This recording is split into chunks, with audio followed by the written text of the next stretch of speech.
Hello everybody, welcome back. So we just got done talking about the new Mattel Barbie dolls based on famous female athletes.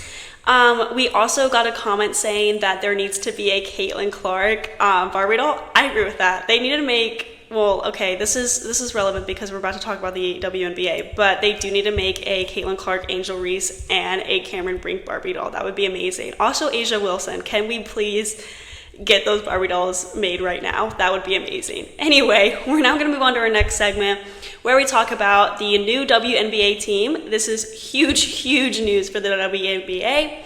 Okay, so let's get started. So the WNBA announced yesterday that it has expanded to Canada by awarding Toronto an expansion team, the league's first outside the United States. The launch was celebrated at a news conference in the city attended by Prime Minister Justin Trudeau, Toronto Mayor Olivia Chow, and rapper Drake, who is an ambassador for the city's NBA team.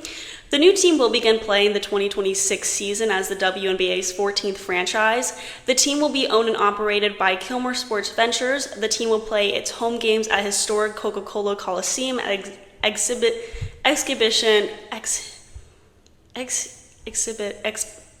wait, now I don't know how to pronounce that word. Okay, you know what I'm saying. Okay, Exhibition Place in downtown Toronto. The place can see almost 8,000 people. It is expected that additional games may be played at Scotia Bank Arena and across Canada, other places. The team has also committed to building a new state-of-the-art practice facility that will be dedicated to teams and community initiatives. The team name has not been announced yet, and we are going to be talking more about that soon.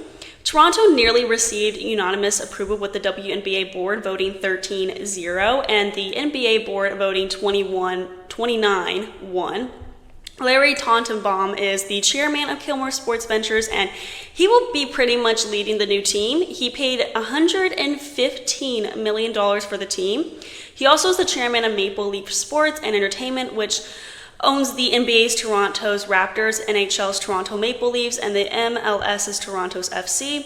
Under his leadership, the Raptors won the first NBA championships in 2019, so I say that this team is going to be under good hands so far. Tanenbaum said, "Today is a game-changing day not only for women's basketball but also for sports in Canada. This franchise will be Canada's team, and we are so excited to unite the country and inspire pride and passion in fans from coast to coast." Okay, so let me just show a picture of, this was everybody at the press conference meeting yesterday. With support of women's basketball on the rise, several cities expressed interest in launching a team after the most recent draft class, with the lead selecting Caitlin Clark as the #1 overall pick amongst LSU's Angel Reese and South Carolina's Camila Cardoso. There have been record numbers of viewership and attendance across the league. The WNBA Commissioner Cathay Engelbert said the league is expected to grow to 16 teams by 2028, and she is the blonde lady on the left of this picture. And she said, "Bringing a WNBA team to Toronto represents an important milestone for our league as we continue to expand both domestically and outside the United States." And then she also said, "Bringing a WNBA team to Toronto represents an important milestone." Oh, I'm sorry, I literally just said that quote. She also said afterwards, "With Larry Tanenbaum's distinguished record of leading successful sports franchises and Toronto's appeal as a dynamic, diverse city that cares deeply about the game of basketball, we are confident that this new team will thrive as a first-class WNBA organization and become a great source of inspiration and support for the Toronto area community and across Canada." This is also a monumental moment for women's sports in the country, especially considering that basketball was actually invented by a Canadian. I did not know that. Found that out yesterday. People are buzzing online about the team's name and marketing and what message the team will be sending to Canada and the world with its branding. On social media, one user suggested the Toronto Dragons, which was on the short list of names for the Raptors. The Toronto Aurora was floated by CBC reporter Tom Harrington as a nod to the Northern Lights. Others suggested North Stars or Huskies, the name of the historic basketball team in Toronto that predated the Raptors and disbanded in 1947 after only one season. Misty Meeks, a public relations expert at National, a Canada-based marketing firm, said to the BBC that the team's name should fit the culture of the time, but also grow and evolve over time and continue to stay relevant. She also said the name should tap into the significance of being Canada's first WNBA team.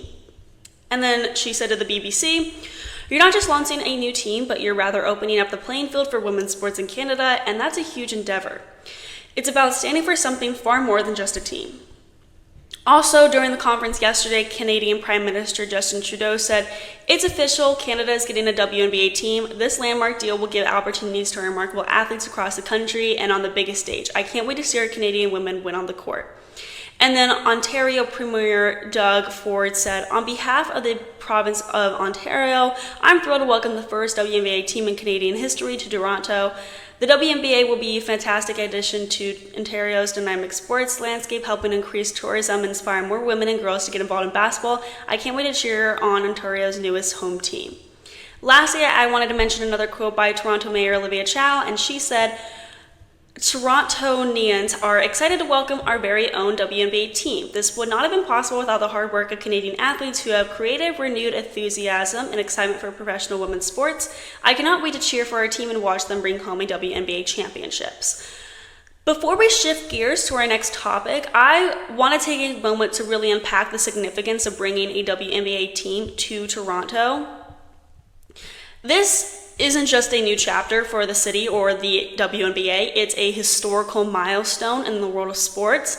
Bringing a team to Canada, where basketball has deep roots thanks to Canadian inventor James Naismith, is a full circle moment that highlights the sport's global journey and enduring appeal.